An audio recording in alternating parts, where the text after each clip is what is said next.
Now, the top story tonight, President Trump's attorney, Rudy Giuliani, has tested positive for COVID-19, a bad break in what has otherwise been a flawless month. Giuliani took a break from brushing only his top teeth to tweet, "Thank you to all my friends and followers for all the prayers and kind wishes. I'm getting great care and feeling good, recovering quickly and keeping up with everything." We should note that the pandemic death toll is now being compared to a 9/11 every day, so Giuliani contracting the virus could be an attempt to once again capitalize on that. Rudy is just one of the record 100,000 Americans in the hospital tonight, most of whom, unlike Giuliani, are not the Joey Chestnut of ingesting COVID spores. Here's the chief advisor for Operation Warp Speed talking about when we'll start to see vaccine results. Well, I think we may start to see some impact on the most susceptible people probably in the month of January and February, but on a population basis for our lives to start getting back to normal, we're talking about April or May. Now, obviously, I should be in the front of the line, but as a precautionary measure, I have gone through the painstaking task of going to the Halloween store and buying a hunky doctor costume. Clarence, what sort of hijinks do you plan to partake in to make sure you get that vaccine first? Well, let me say, first of all, that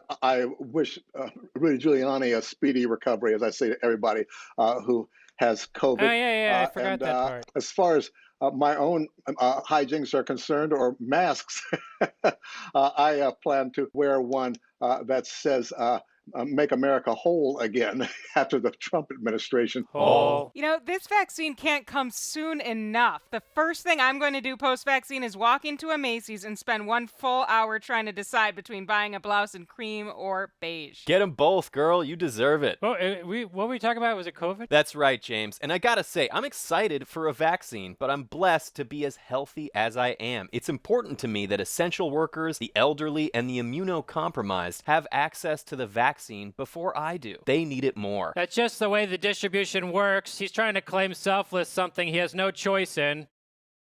Felt like for a brief second that I just died there. Now, meanwhile, Axios reports that President Trump is preparing for an exit plan if, for some reason, his hospitalized goon can't invalidate the Constitution. President Trump is considering a made-for-TV grand finale, a White House departure on Marine One and final Air Force One flight to Florida for a political rally opposite Joe Biden's inauguration. Trump, of course, mirroring Jimmy Carter's graceful post-presidency of building houses that say "eat my ass" on the roof. Clarence, if Biden loses in 2024, should he outdo Trump and just set the White House on fire? Well, that may be all that's left. I'm still thinking about how, for the last couple of months, I haven't been able to find anybody who thought that Donald Trump was going to show up for the inauguration. And sure enough, he is promising that he will not. I don't buy the hype that he's going to be some anarchist troll. I think Trump's going to take up normal post-presidential hobbies of trying to make as much money as possible without going to prison. Well, I'm going to point this out. It's tradition in America that the loser of a presidential election dedicates their post-presidential life to seeking revenge. That's why John Kerry is always sitting on a hill overlooking George W. Bush's house with binoculars and a stupid little henchman who just can't get anything right. Now look, when I didn't win prom king, I just held my own prom in my parents' garage, blasted Sean Paul, and grinded with a vacuum cleaner. You know, Austin, we kind of opened this conversation to the floor. You don't have to say something. You know, actually, I'd kind of prefer if you just kind of turn your chair around for the rest of the show. Well, you don't need to worry about me. I've been taking minoxidil. You can zoom in on that bad boy. Hold on here. Yours is okay, but I got a real nice thicket going back here. You get lost in that jungle. Ooh, that's shiny. Take a look at the back of my head here. What do you think? Look, I have got nice. his has a bump on it. For sure.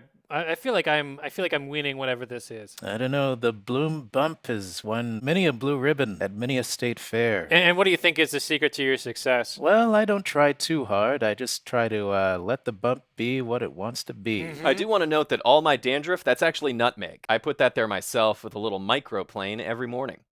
Just felt like I died again. Now, before we go on our first episode of Big News, we called Rudy Giuliani to address a rumor we started that while he was at the Grand Havana Room, he left an extremely toxic stain on a chair that at one point appeared to growl. As much as I want to follow up on that story, I consider myself a journalist second and a human first. So let's call Rudy and see how he's holding up given his recent COVID diagnosis. Your call has been forwarded to an automatic voice message system.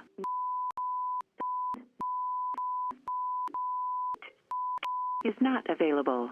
At the tone, please record your message. Hey, Mr. Mayor, it's James Smartwood from CBS All Access. Just had a couple questions for you. First of all, how you holding up? Have the other viruses in your body teamed up to kill COVID yet? Also, is that hospital's ICU facing a bed shortage now that they have to burn yours when you're done with it? So anyways, about this chair that you left a stain on at the Grand Havana room, the latest I've heard is the stain actually melted through the foundation, through Manhattan shell bedrock, and now lava is squirting all over members' extra-wide Florsheim shoes and yellow zirconium cufflinks. EPA and Interpol are now sniffing around, so if you could get back to us, everyone would really appreciate it. All right, later, pal. You gotta feel better, okay?